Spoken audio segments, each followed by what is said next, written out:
NASA भी कांप गया जब अंतरिक्ष में साक्षात दिखे श्री विष्णु।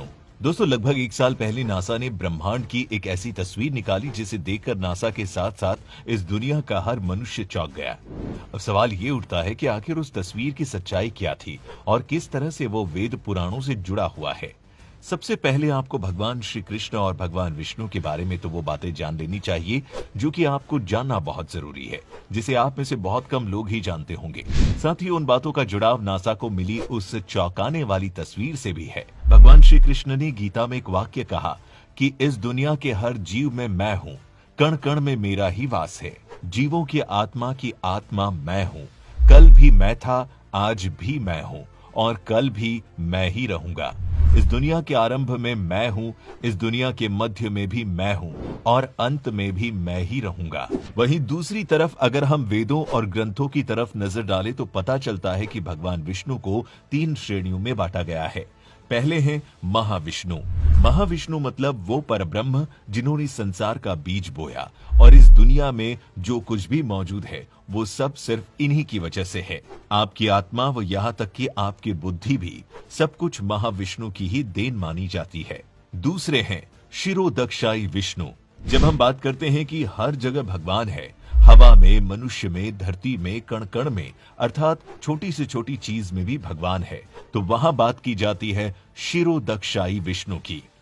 तीसरे और अंतिम है गर्भोदक्षाई विष्णु, जिनके लिए कहा जाता है कि इन्हीं के नाभि कमल से भगवान ब्रह्मा की उत्पत्ति हुई थी और फिर सारी सृष्टि की रचना के बाद खुद भगवान विष्णु ने ही उसे संभालने का कार्यभार उठा लिया था। ऐसे में आपको भी बहुत से धार्मिक ग्रंथों में शिरोदक्षाई विष्णु की तस्वीर देखने को मिल जाती होगी, जो कि कोई काल्पनिक तस्वीर नहीं है बल्कि वेद पुराणों को समझकर बनाई गई तस्वीर है। इसे ध्यान से देखिए और अब नासा द्वारा निकाली गई तस्वीर को भी देखिए, जिसे नासा ने मिस्टिक माउंटेन का नाम दिया है।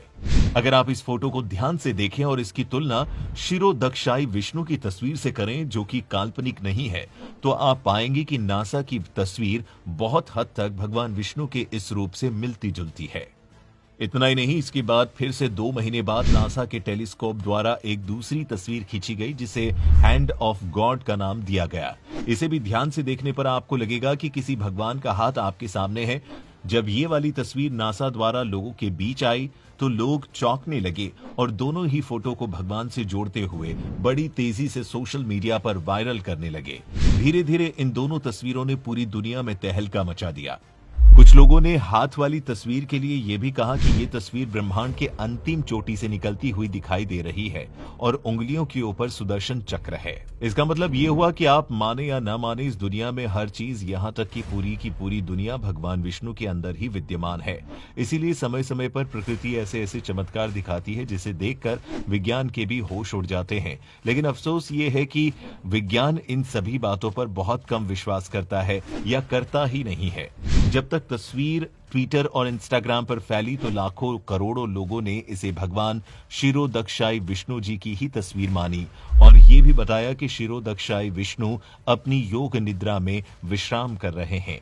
अब यहाँ बहुत सारे लोग ये भी कह सकते हैं कि ये गलत है और विज्ञान की वजह से ही सब कुछ इस दुनिया में संभव हो पाया है। विज्ञान ने ही इस दुनिया को उत्पन्न किया है।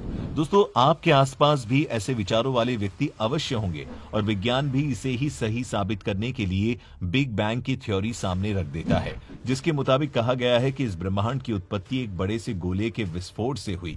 तो अब यहाँ ये सवाल उठता है कि वो बहुत बड़ा गोला आया तो आया कहां से, साथ ही हर जीव की मृत्यु क्यों होती है और क्यों नहीं विज्ञान मरे हुए लोगों को जिंदा कर पाया। ऐसे बहुत से सवाल हैं जिनसे विज्ञान भी पल्ला झाड़ता है और इसीलिए कहा जाता है कि जहां पर विज्ञान की सोच खत्म होती है वहीं से वेद पुराणों में लिखी गई बातें शुरू होती है। फिर ऐसी बहुत सी चीजें हैं जिन्हें विज्ञान अब समझ पाया है, लेकिन वेद पुराणों में वे सभी कब की समाप्त हो चुकी है। पौराणिक काल की बात करें तो उस समय दुनिया इतनी उन्नत थी कि अपनी ही शक्तियों की मदद से ईश्वर को देखा भी जा सकता था और समझा भी जा सकता था, जिसे विज्ञान के लिए सोचना भी संभव नहीं और यहाँ तक कि पहुंचने की तो बात ही दूर है।